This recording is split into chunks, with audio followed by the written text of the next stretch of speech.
So, guys, I'm about to continue the story. The story about how I met my wife. The first day she called me her husband. The second day, I confirmed her my wife. The third day, I took her to my village where I showed her to my brothers and my uncles. So if you are just joining me, please, you can check. I have episode 1, episode 2, and episode 3. So this one is episode 4.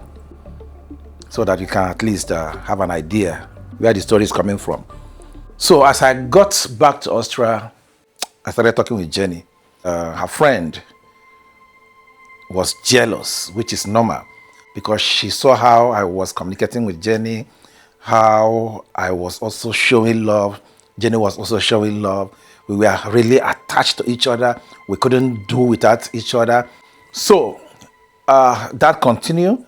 So that day, her girlfriend went into her phone, picked my number. She called me, and then she told me that I think I'm doing the greatest mistake of my life, that Jenny is not who I thought she is, that there are so many things going on that for her, she doesn't really want to stay back, or she couldn't hold herself not to tell me that. She tried to convince me, and I was like, why are you doing this? I don't know why you are doing what you are doing, but the truth is, after what I saw in Jenny, 2 days, that 8 days that I stayed with her in Nigeria, I don't think there is anybody that can convince me otherwise. Because for me, I saw somebody who knows what she wants, somebody who understands what she wants, somebody who is willing to sacrifice just to make sure that she has that family that she, prayed for. So the girlfriend said, okay, if that's the case, no problem. So that fateful day, as I ended the episode 3, she told me that, I think it was around Tuesday or Wednesday, she told me that this weekend that Jenny is going somewhere, and she just wants to prove a point that Jenny is not somebody that I can call a wife. And I am making the greatest mistake of my life for trying to marry Jenny. So I said, okay, no problem. So Friday, the day that she told me that Jenny will be going somewhere, I spoke with Jenny that early morning, and Jenny told me that she's going somewhere. I said, where are you going? She said to me she's going with her friend to somewhere. I said, okay, no problem. So where exactly? Because already her friend has already told me that Jenny is going somewhere. So I was trying to, hear it from Jenny, but Jenny said they were going somewhere. I said, okay, somewhere where? She said they were going to meet somebody, okay, their friend. I said, okay, no problem. So around, I think 12 in the afternoon or 1 in the afternoon, the girl called me and said, please, make sure that your phone is not off because I will call you. Now listen to me. If I call you,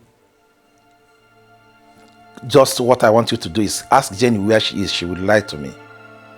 And if she lied to me, this is where I will tell you where we are, what is going on, and what is happening, so that she will know that definitely you know where she is. I said, okay. And that day I was working. So it was really a very difficult situation for me. You can imagine the lady that called you, her husband, the first day you met her. The second day, you confirm her your wife. The third day, you took her to your village.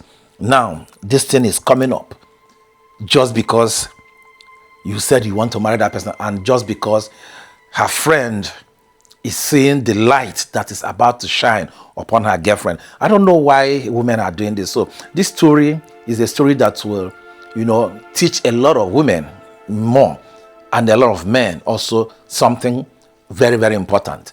Because as I always say, if it was not special grace of God, this marriage will not hold. So after I was just walking, after around 7 in the evening, so the girl called me. So she told me right now I should call Jenny, ask her where she is. So I said, okay. She off. Oh God. So I picked the call. I picked my phone. I called Jenny. I said, where are you? She said, she told me that they were going somewhere. They are there right now. I said, where is that place? So she told me that they were with her friends. I say, your friends? Which friends are you talking about? She said, no, they were with their friends. I said, okay, where exactly are you? She said, they were in close to their house. I said, close to your house. He said, okay. Close to your house? How close to your house? Oh, God. So she lied.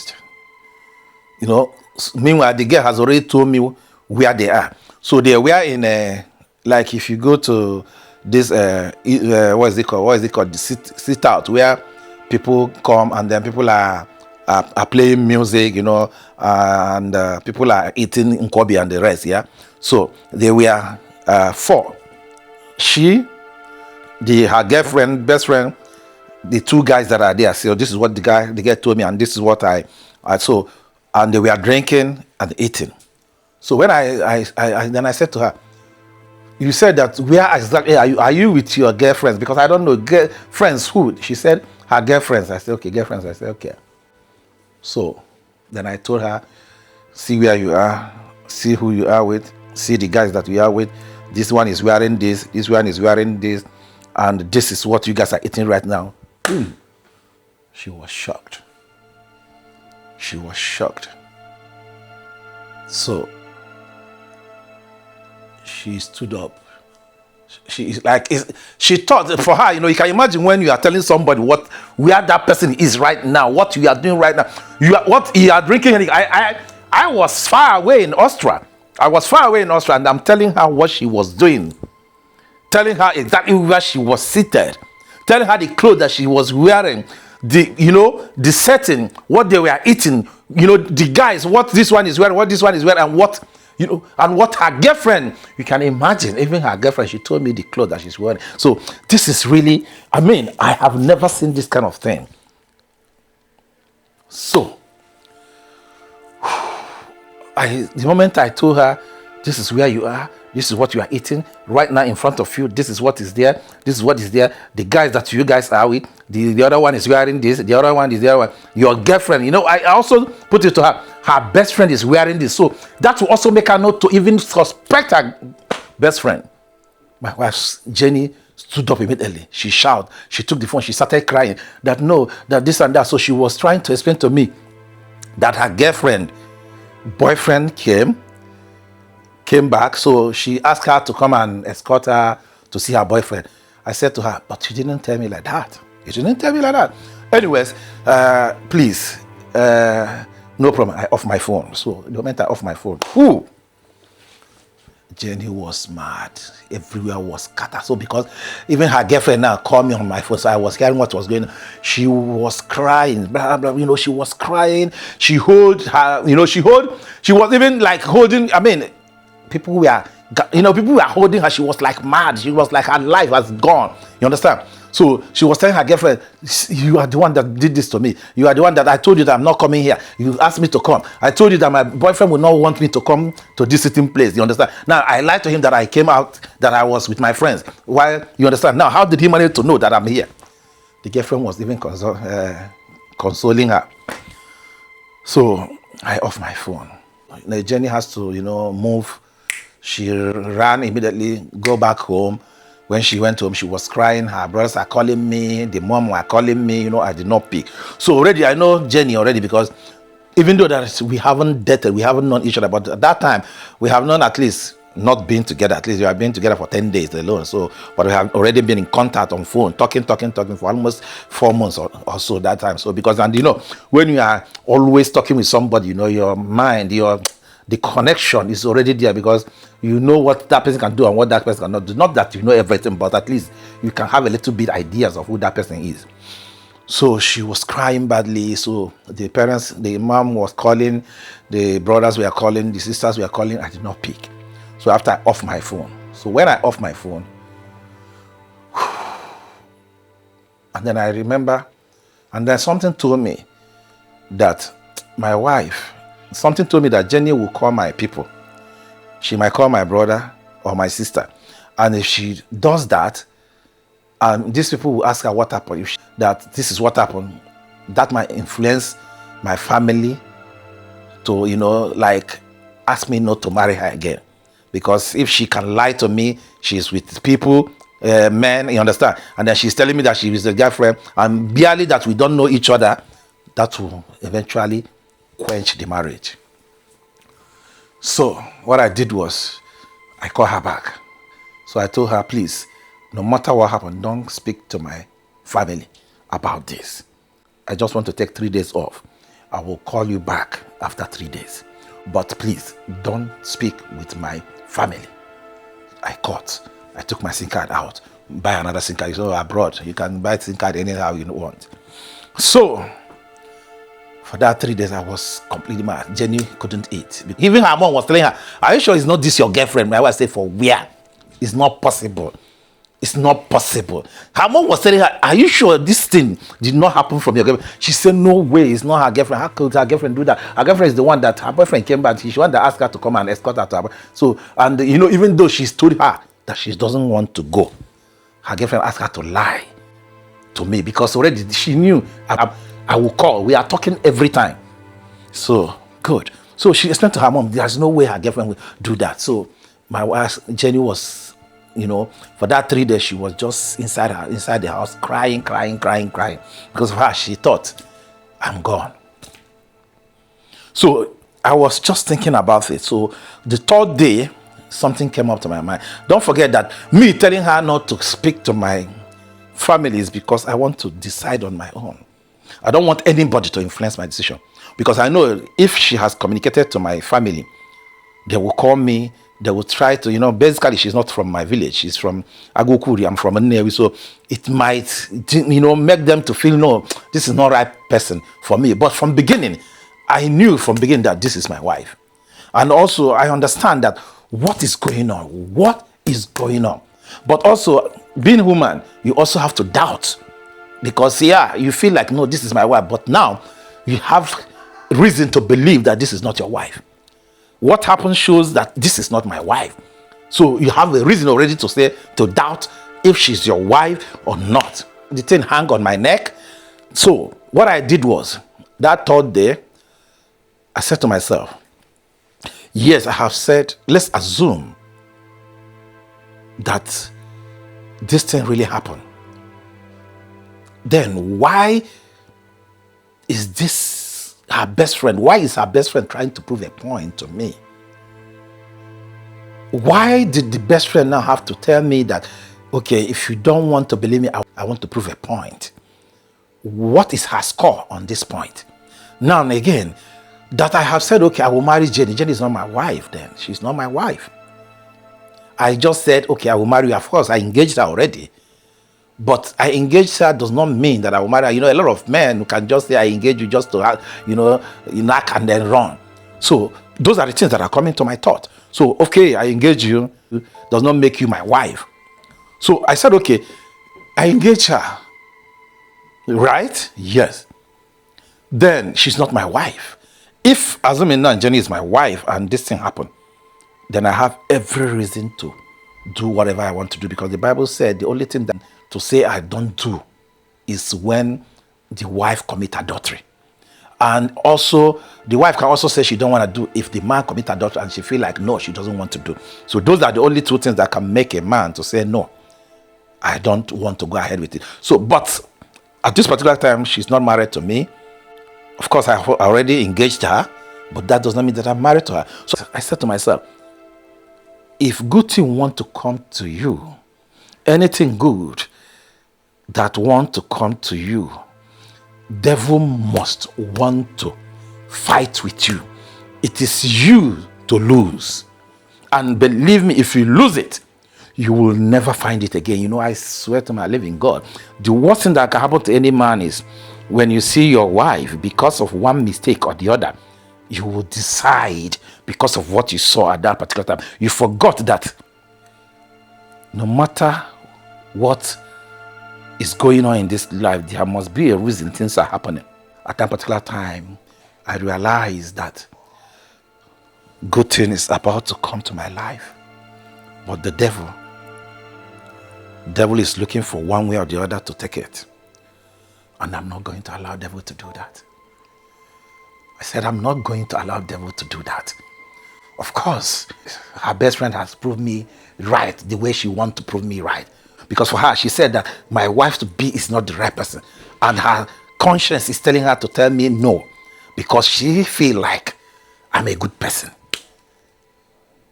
But unfortunately, I was not that kind of man that you can use cheap blackmail to take away the blessing that God gave to me. I said to myself, it's time for me to call Jenny. So I put the SIM card back. I rang Jenny. The phone rang. She picked. I could hear her on the other side crying, begging. She was still begging that this is not what happened. That I shouldn't see it that way. That her best friend begged her to go with her to see her boyfriend. When she went there, she saw the boyfriend with another guy. So they were sitting, eating, drinking. You understand what I'm saying? Now, I asked her, okay, why didn't you tell me? That is my problem. She said, because her girlfriend told her that, if you tell him that, he will not allow you to go. And she wants my wife to escort her to see her boyfriend. That is what happened. Anyway, I said to her, you know what? The devil wants to take away my blessing. This is what I told my wife. But I'm not that kind of man that somebody will use cheap blackmail. Because for me, I have seen it all. I have seen that the blessing, the marriage, I have seen my wife in you. My family are coming for your traditional wedding 17th of July. I think that was happening around May. So I told her, my family are coming for your traditional wedding, July 17th. She shouted. You can imagine she was crying for 3 days. She was inside the room alone, crying. When I called her on the phone, already she was, begging, crying, without knowing that already I have already made minus and plus. I have already seen. That's why I said, if you have this kind of situation, I will advise you as a man or as a woman, please don't allow your family members to know about it. Because if you allow your family members to know about it, they are coming with emotional. And when they come with emotional, it will supersede. It will supersede your own thinking. Because see, they are not seeing what you are saying. Don't forget that you are the only person that saw something in this woman. They are not seeing what you saw on that woman. And you as a woman, the same thing goes to you. Your family members did not see what you are seeing on that man. So, and the moment you allow it, your family members might make that marriage not to work. Even when you force yourself to make it work, don't forget, when that woman comes into your family, the family will always use it against her. So it's very, very important. There are things that will happen. You as a man, buckle it up. I understand, bro. If you see my situation that time, believe me, you will not believe. So, I was completely like a dead man walking. But still, I want to make that decision by myself. I want to make that decision that I am the one that made it, so that tomorrow, if it did not work, I know it's me. If it finally works for us, then I know this is my decision. And you can see, this is 16 years of marriage. Not only that, this same Jenny that somebody was telling me, her best friend was telling me she's not good. She's nothing. She's the worst person on earth. More stories are coming. The same lady that someone was trying to take away from me with blackmail, because she thought I'm one of those regular men that can, listen to what you said, plan it, execute it, and then you want me to fall for it. No. I know when God is working for me. And that is the reason why I said, man, you have to also understand that when good things are coming your way, especially when you're about to marry, because marriage is something that if you make a mistake, you will live to regret. So why I'm saying this is because a lot of women are in the same situation. A man is planning to marry you. A man is trying so hard to make sure that you are his wife, and you are communicating to your best friend because you think that your best friend is your best friend. Believe me, the enemy within is the worst thing that can happen to any man. So, as I said, more stories are coming because this is not the end of this story. The next episode is coming. If you just joined me, please don't forget to subscribe, like, comment, and also turn on the notification button on this channel, Ugo Igle Tanjani TV, YouTube, because more stories will be coming your way. Thank you guys. I remain blessed.